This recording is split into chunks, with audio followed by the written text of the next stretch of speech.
Colombia, con cerca de 45 millones de habitantes, es el tercer país más poblado de Latinoamérica tras Brasil y México.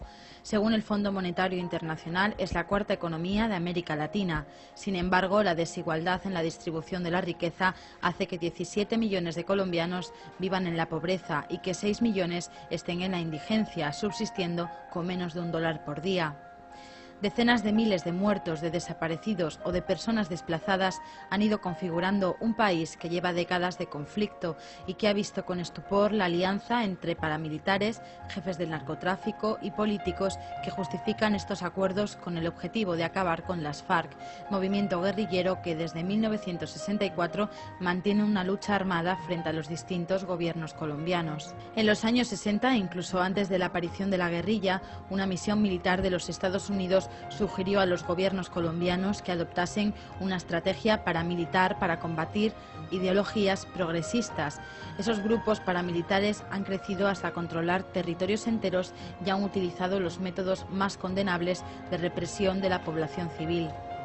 A partir de los años 70, el desarrollo del narcotráfico como un sistema que integra gran parte de las estructuras sociales y económicas del país se convirtió en un componente importante de la realidad de Colombia, penetrando también en el sistema político y en el conjunto de la sociedad. Esta situación ha propiciado que a finales de la década de los años 70 y primera mitad de los 80 la inversión extranjera en Colombia creciese más de 10 veces, pasando de 65 a 670 millones y de ahí a 10.085 millones de dólares en el año 2005. Y fue así como grandes empresas transnacionales, Nestlé, Drummond, Monsanto, BP, Repsol, Coca-Cola y OXY, entre medio millar más, encontraron el caldo de cultivo perfecto para llevar a cabo una política laboral basada en la falta de los más mínimos derechos sindicales y en una represión feroz que no dudan en llevar hasta el último extremo. En 1996, un informe de la Embajada de los Estados Unidos afirmaba: la guerrilla ha minado la confianza de los inversionistas. Esto determinó una nueva política por parte del gobierno colombiano, que se caracteriza por el afán de generar seguridad, confianza y estabilidad para las inversiones extranjeras. El Estado se puso entonces al servicio de las transnacionales, otorgó enormes ventajas a los inversionistas y recortó los derechos de los trabajadores. En estos años, un estudio del Banco Mundial afirmaba que el monto calculado de la corrupción estatal en Colombia llegaba a 2.800 millones de dólares anuales. Por otra parte, se aprobaron leyes que arrebataban a los trabajadores casi todos sus derechos conquistados a lo largo de décadas, llegando a formas de semiesclavitud. El 32% no tiene contrato, el 60% son irregulares y el 44% no tiene ningún tipo de seguridad social.